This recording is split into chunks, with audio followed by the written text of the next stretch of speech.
Hi there, Assalamualaikum warahmatullahi wabarakatuh. Okay, today we're going to talk about a new concept. We're going to learn a new concept in English morphology. But before anything else, I would like you to take a look at what appears on your screen. Okay, what you see on your screen is actually the summary of what you have learned so far in our class English morphology. So basically, English morphology is dealing with these two general concepts, inflection and lexeme formation. Okay, let's brush up our lesson then. Oke, jadi secara garis besar, English morphology itu berurusan atau membahas tentang inflection dan lexeme formation.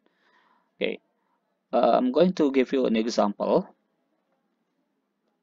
Oke, perubahan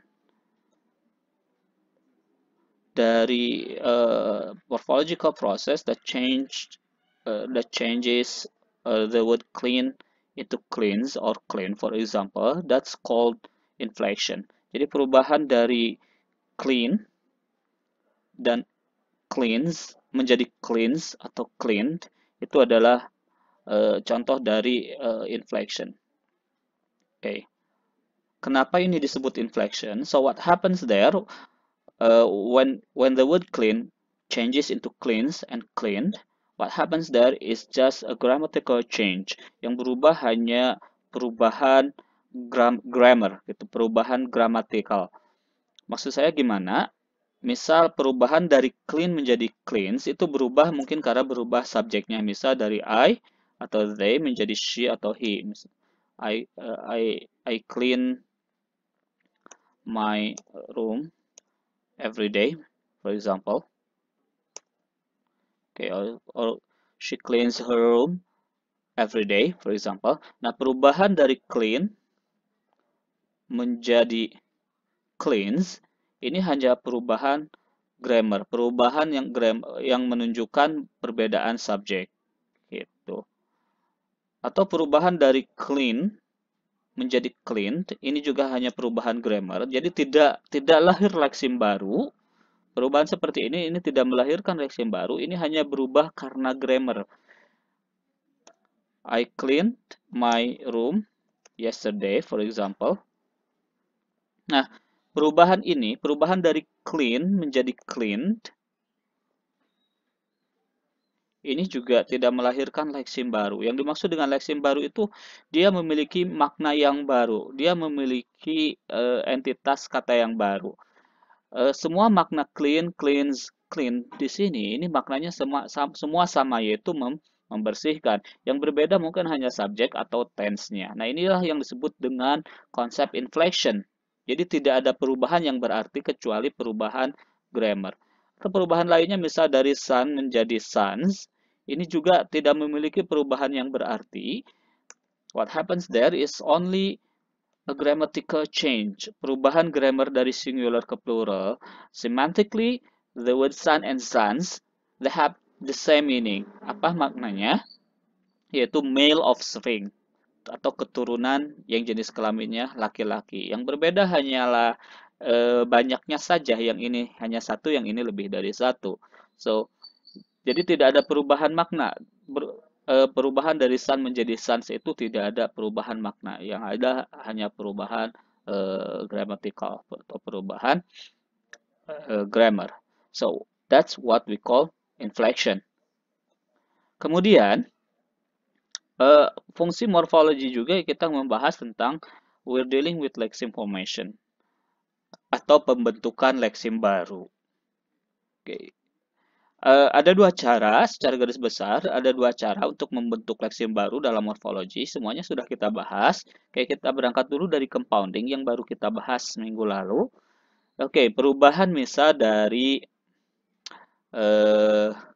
clean menjadi dry clean. Ini adalah perubahan dengan cara compounding atau menggabungkan dua base.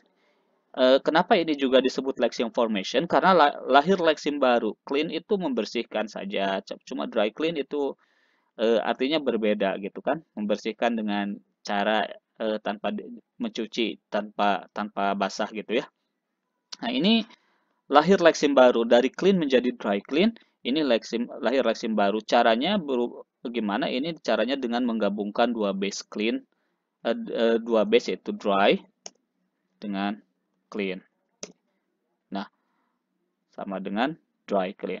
Nah, proses penggabungan dua base seperti ini yang disebut dengan compounding, dan ini pun lahir leksim baru. Yang lahir jadi tidak lagi menjadi leksim dry, tidak lagi menjadi leksim clean, tapi leksim dry clean. Ini lahir leksim baru, yaitu yang disebut dengan compounding. So, jauh sebelum ini, you have learned tentang derivation. Gitu. Jadi kalau tadi ada, nah derivation itu yang sudah Anda pelajari itu by affixation ya.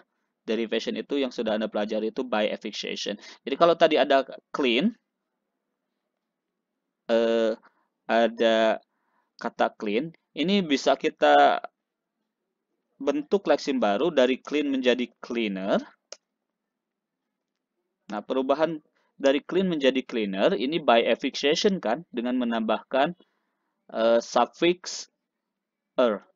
Nah, dalam hal ini adalah perubahannya tidak bisa disebut inflection, tapi ini perubahan derivation karena melahirkan leksim baru. Leksim baru seperti apa? Kalau clean ini artinya membersihkan, kalau cleaner adalah orang yang membersihkannya gitu. Jadi memiliki makna yang baru. Nah, makanya itu disebut dengan pembentukan leksim baru. Nah, dalam hal ini adalah derivation. Nah, derivation yang sudah Anda pelajari itu dengan cara affixation atau penambahan imbuhan. Ini bisa dengan cara prefixation atau suffixation. Nah, pada kesempatan kali ini saya juga akan membahas tentang derivation lagi, konsep derivation, tapi by non-affixation. Inilah yang biasa disebut dalam morfologi, yang biasa disebut dengan konsep conversion. Oke, jadi itu kira-kira rangkuman dari apa yang setelah kita pelajari sejauh ini. Untuk pembahasan lebih lanjut tentang conversion, saya akan membahasnya di video selanjutnya. Thank you.